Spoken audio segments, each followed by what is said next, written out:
Hey everybody, this is Jim and John, and welcome to our podcast series on Food is Medicine. Today we got one that was a little bit of a shocker to me. John makes these things up and gives them to me, and I was looking at it, and the title of this one is The Relationship Between Bone Health and Nutrition.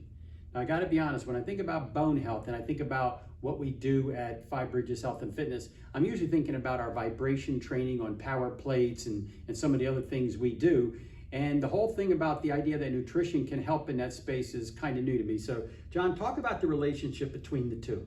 Yeah, so, they say you are what you eat, and to some degree, there's some truth to that. And I don't think that's more true with anything more so than with bone health. What I mean by that is your bones are made of calcium, phosphorus, a little bit of water, and a little bit of protein, and the focus there for nutrition is usually on calcium. If you get enough calcium, there's enough overlap between the food sources to typically get enough phosphorus. It's typically less of that and much more about on the calcium. But the bone health stuff isn't always quite as forgiving as other areas in nutrition. I brought the sugar molecule to explain a little bit about that concept. So each little colored ball here represents a different element, and the bonds here can change. So this is a glucose molecule, and it can be converted into a fat or many different things. A glycerol backbone. I don't want to exhaust your list there, but the point is that this red thing is oxygen, and that can't be changed. And it's the same story with calcium. We can't interconvert the calcium to something else. That's like a nuclear, chemistry happens at the electron level, and you'd have to change, the number of protons, which is basically a nuclear reaction, which we aren't capable of doing that internally. So we have to be able to get that enough from food, and there's things that lifestyle can do to prime and facilitate that process. But yeah, we absolutely need to get enough there to make everything happen. There's hormones at play. So we look at calcium in the blood. That's a good short-term indicator of our calcium status, but our bones are really the long-term storage. And calcium does more than just bones. It's important for different muscle contraction even, and nerve impulses.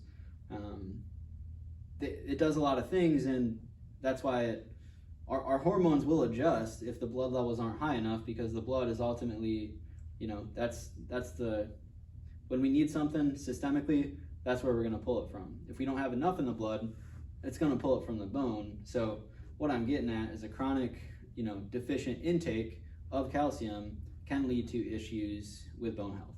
And that's where, we can't take a sugar molecule and turn it into calcium. We need it from, either dairy or, almonds, some sardines, fish have it, leafy greens. There's more we can get into on that later, but yeah, and then vitamin D. So, how do we absorb calcium? Well, we need enough vitamin D to do that. Especially now, we're in October.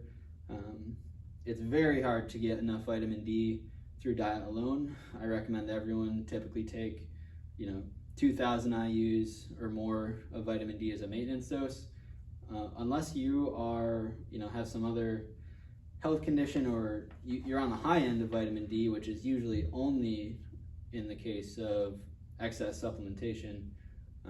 Most people need at least 2,000 just as a maintenance dose, and to get that through diet takes usually you'd have to drink almost 4 glasses of milk, which for a lot of people just is undesirable. It might come with too many calories, and when the sun's not quite strong enough to allow us to do that through the skin, the supplements just make that a whole lot easier. So Interesting. And I know that, there's that old saying that we treasure what we measure. How do we know if we've got good bone health? How's that measured? Sure. So I mentioned blood calcium. That's the short term number, but that doesn't tell us much about our bone health. That, you know, more so tells us about our hormones regulating as they should be. And you know, you certainly could be deficient in calcium in the blood and have bad bones. That's certainly possible, and it's more likely that that's the case if your blood calcium's low. But again, we want to measure bones, and that's hard to do. So the best way to do that is with a device called a DEXA. It stands for dual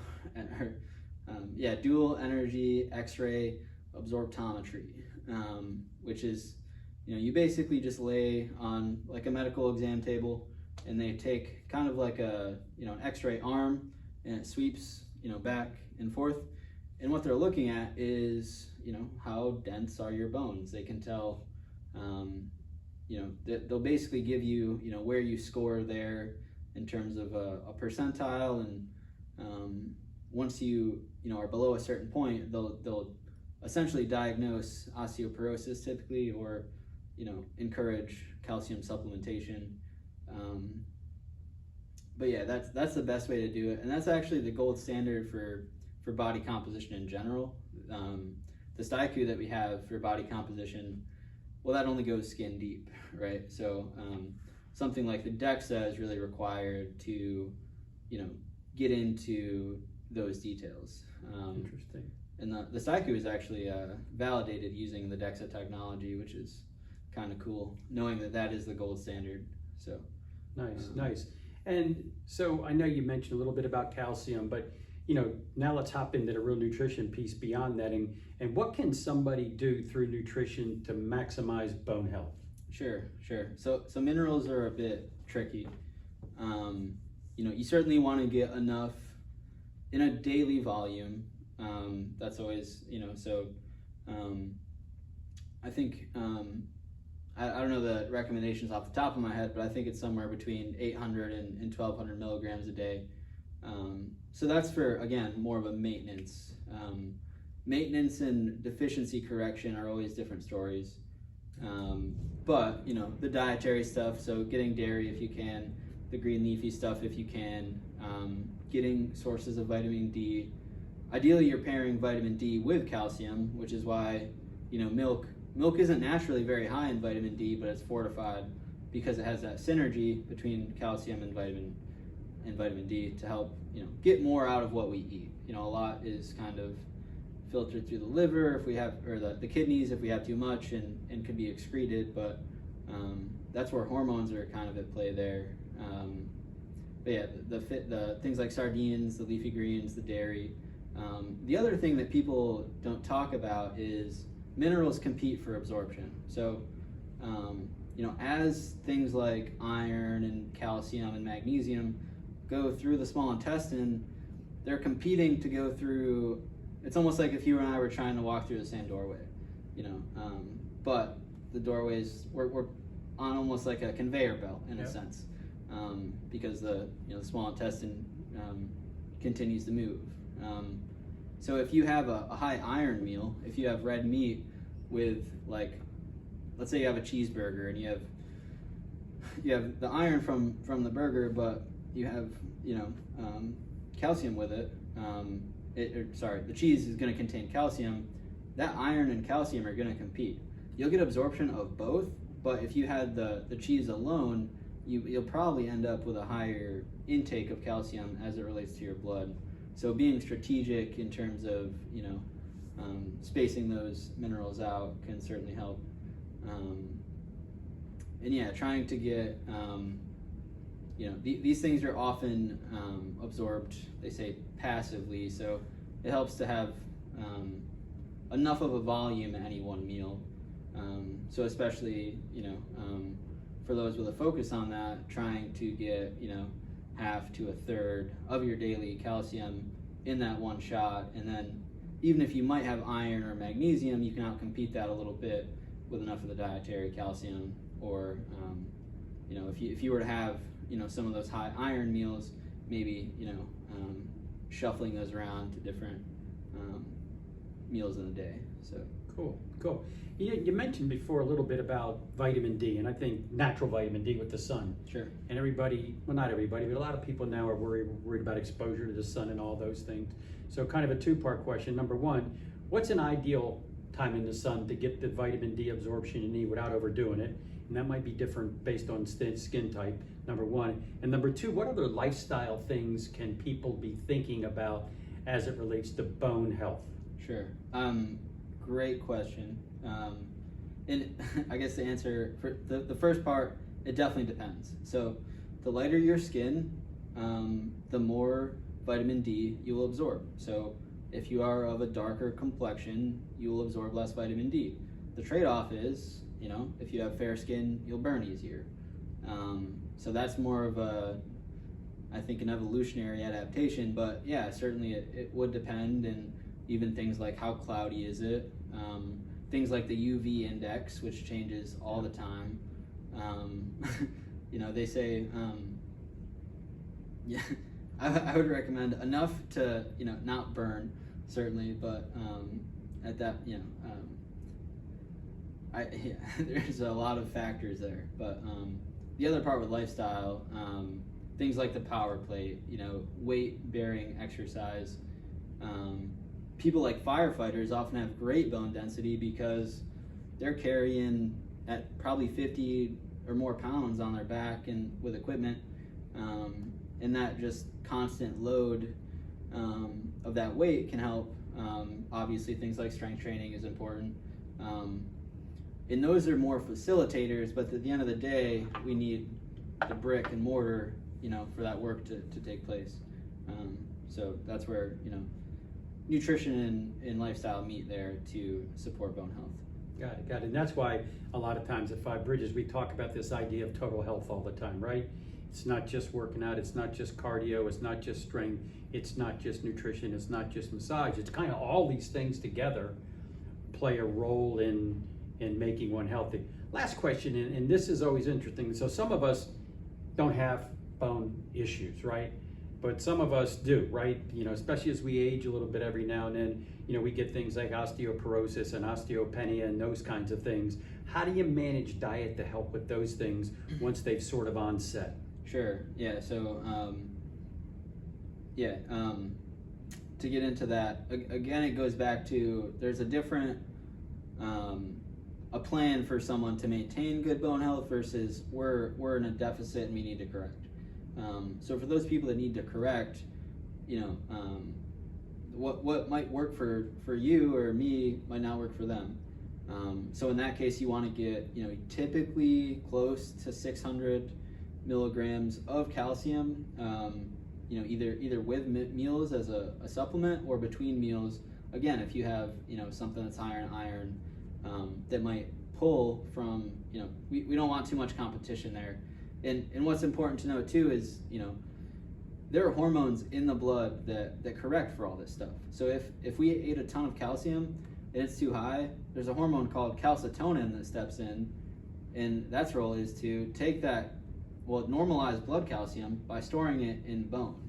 On the flip side, and that's where people get in trouble, when you don't have enough calcium in the blood, parathyroid hormone comes in and raises blood calcium, and it takes it from bone, which is essentially the long-term reservoir for that. So, if you're chronically deficient in your calcium intake, that's a strong risk factor for these bone health issues. So typically, what I recommend, depending on, and part of it too is how severe are we talking? Mm-hmm. Things like a bone scan are our best way to tell that. I try to screen for that with everyone, but yeah, before you have an issue, certainly they say bone mass peaks at about 30 years old. So, if you aren't 30 yet, you got time to build. If you're beyond 30, well, hold on, because they say it drops about 1% to 2% every year. And we can just do our best to hold on to that. Similar to muscle and strength. And, I think actually bone is probably less changeable in our later years compared to muscle is much more likely to be built. But back to the people who have those issues, I typically recommend, a 600 milligram calcium supplement. and then that's usually 2 or 3 times a day, depending on depending on the severity of the issue. Obviously, we focus on calcium in the diet through those things we talked about. The dairies, the sardines, the things like almonds. That stuff can help, but sometimes it's just not enough, and that's why my first answer there is supplements, because I think the diet part's obvious, but given the competition of things and the deficits that they're in and how tough it can be to rebuild bone, you almost need a supplement to kind of aggressively correct that. Nice. Yeah. Very good. And I was doing the math in my head about 1 to 2% per year, and that's math I don't want to do at this stage of the game after 30 years old, I can tell you that. So we usually close out our podcast sessions by letting you know several things. Number one, this guy's a wealth of information.